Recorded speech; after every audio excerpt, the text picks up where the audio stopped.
Yesterday, Sayfullo Saipov rammed a rented truck into more than 20 New Yorkers, screaming Allahu Akbar. 8 people were murdered, and the country is once again asking why. But the answer this time is obvious. Those 8 people are martyrs to a diversity cult worshipped by our ruling class. Saipov was an Islamic radical from Uzbekistan who worked as an Uber driver. He wasn't a physician or an exceptional scientific mind or a business magnate. He was doing a job literally anybody could do in a country where we have, to this day, a severe shortage of low-skilled jobs for the poor in our working class. Why was this man even in our country? Well, he was here because this country's leaders have decided that diversity, in and of itself, is of greater importance than the well-being of this country's people. That's literally true. Saipov was admitted to the U.S. under the so-called diversity lottery, something you've likely never even heard of until today. The diversity lottery was created a long time ago, back in 1990. It offers immigration visas to 50,000 people every year. Winners are chosen randomly among applicants from countries that haven't sent many immigrants to the U.S. in the past 5 years. Those immigrants don't have to know English. They don't have to have any skills of any kind. All they need is a high school education or at least 2 years of experience in certain work fields. They don't need family here in the U.S., though once they've been admitted, they're of course allowed to sponsor others to follow in their wake. Chain migration, it's called. Now, supposedly, immigrants admitted through the diversity lottery must show that they're non-threatening and able to support themselves. But we know that's a joke. Our leaders are not even willing to deport criminal gang members who are here legally. Once you've arrived in this country, it's almost impossible to get thrown out. Discard the propaganda. That's the case. But before getting caught up in all the depressing details around this, consider the absurdity of the entire system. Diversity lottery? America isn't a game show or a mail-in sweepstakes. It's a country. And our government is supposed to represent the interests of the people in this country, its citizens. Instead, our leaders are treating America as a prize that can be won by anyone on the planet simply for existing. Why not sell diversity scratch-off tickets in convenience stores in Kinshasa or Kuala Lumpur? It's insane. The whole thing is insane. How do you know it's insane? Because the very liberals now defending the diversity lottery and calling you a bigot for raising questions about it would never in a million years practice a diversity lottery themselves. Would Harvard implement a diversity lottery for admissions? Of course it wouldn't. Harvard wants to be selective and only admit the best. It would never just pick 100 random applicants based on country of origin without bothering to check their grades or test scores. No way. Do you think Google or Facebook or MSNBC would hire with a diversity lottery? Just pick people at random without even reading their resumes? Please. Did President Obama hold a diversity lottery when he made judicial appointments? Does the military hold a lottery for promoting officers? No, no, no, no, no. Of course not. Because in all of those organizations, it's obvious that quality matters. You want to pick the best people and allow the greater organization to flourish. Somehow, though, and this is the most perverse part of all of this, the greatest organization of all, the United States, has decided that quality is irrelevant. Diversity has become an end in itself. Who is responsible for this? Well, it's not a partisan project. Leaders in both parties decided a diversity lottery sounded like a great idea. Senator Chuck Schumer of New York introduced the 1990 bill creating the visa system when he was still a member of the House of Representatives. In 2006, Schumer said he could tell the diversity lottery was working perfectly because he could see immigrants while riding his bike. This is an excellent program, and nobody has said it's done a bad job. It's small. There are only about 50,000 visas a year. As I ride my bike around New York City on the weekends, I see what immigrants do for America. And this program has dramatically helped. Now, irony of ironies, bicyclists have themselves become targets of an extremist who was admitted thanks to Schumer's grand vision. An excellent program. Okay. So excellent, in fact, that in 2009, Congresswoman Sheila Jackson Lee of Texas lobbied to double the number of diversity lottery visas to 100,000. The only surprise is she didn't ask for 500,000 or a million. Why not? Diversity is our strength. Keep that in mind. But Republicans, to be fair, played their part as well, a lot of them. 5 Senate Republicans still in office today voted for the law that created the diversity lobby. They are Thad Cochran of Mississippi, John McCain of Arizona, Orrin Hatch of Utah, Chuck Grassley of Iowa, and now Majority Leader Mitch McConnell of the Commonwealth of Kentucky.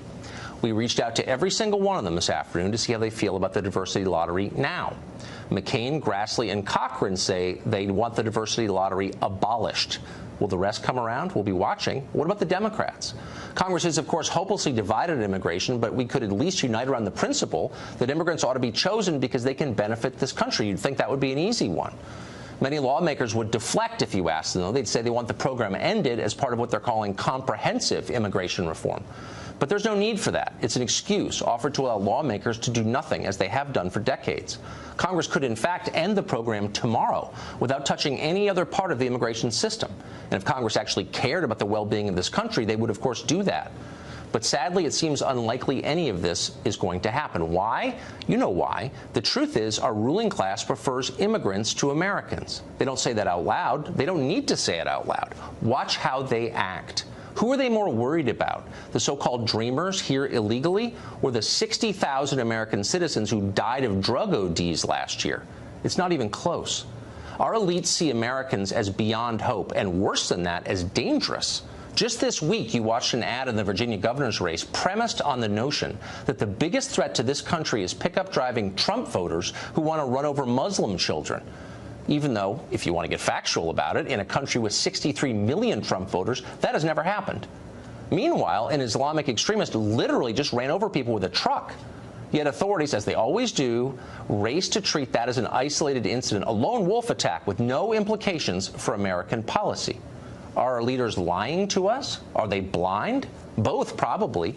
Diversity is their religion, and in their own way, they're religious extremists. When the safety and well-being of Americans conflict with their faith, they will choose their faith every time. Mark Krikorian has been watching all this unfold for decades. He's the executive director of the Center for Immigration Studies, and he joins us tonight. Mark, how did this become law? Good question. This is sausage making. It was part of a bigger bill, but basically it was a kind of a pretext to amnesty Irish illegal immigrants originally. Because this was, remember, there was a big Reagan amnesty in 1986. The Irish illegal immigrants didn't qualify because they hadn't been here long enough. So they cooked up some way. Schumer was part of it. Kennedy, Al D'Amato, who was senator from New York at that time, cooked up this idea of diversity as a pretext for amnestying Irish illegals. And then it morphed into this program that is now a kind of affirmative action almost for immigrants from other countries who can't get in otherwise, as you explained. But I mean, our whole immigration system is not so different, actually. I mean, we don't, with some visa exceptions, but we don't screen for skills in the way that most countries do already. Yeah, I mean, the large majority of immigrants, something like 2/3, are only brought in because of their family connections. And frankly, half of the rest come in because they're related to people who are skilled or something like that. So that skills really play a very small role. And in this visa lottery, literally, it's almost anybody in the world. And even you would mention that you have to have a high school diploma, for instance. But really, what does it take to get a high school diploma in Uzbekistan? I'm not criticizing the schools. I'm talking about you can go around the corner and buy a high school diploma. You can buy one here. So in these many years, in the 27 years this has been law, has nobody said, wait a second, this is the greatest country on earth. Everyone wants to come here. Why are we handing out green cards on the basis of a lottery? People have been saying this repeatedly. In fact, the House a number of years ago even passed a bill to get rid of the visa lottery, and it didn't go anywhere. It always comes up. So who's lobbying against it? I mean, just let's put a fine point on this. Where is the lobby that wants to preserve something that makes no sense? There's two forces protecting it. One is narrow, one is broader. The narrow one, interestingly, is the Black Caucus, because they have now come to adopt this as their pet immigration program because a lot of people from sub-Saharan Africa come through it. And so that's the kind of narrow issue. The broader issue Let me just say, has any policy, any single policy in modern America hurt Africans more than our immigration? No, it's a good question. And in fact, even African immigration is actually a problem for black Americans. Look at the numbers, exactly. Sorry, and what was the second? Yeah, but more broadly is basically our whole political class, because the idea seems to be that immigration must never go down and must always go up. And so anything that would cause immigration to go down or cast it in any kind of questionable light has to be resisted no matter what. So that when, for instance, the Gang of Eight bill did in fact get rid of the visa lottery, But it doubled legal immigration. Of course. It doubled guest workers. It amnestied millions of illegal immigrants. So, I mean, that's not any kind of price to pay. There's no reason they couldn't just get rid of it tomorrow. And there's been a lot of lying about that exact subject today, so thank you for setting the record straight. Mark, good to see you.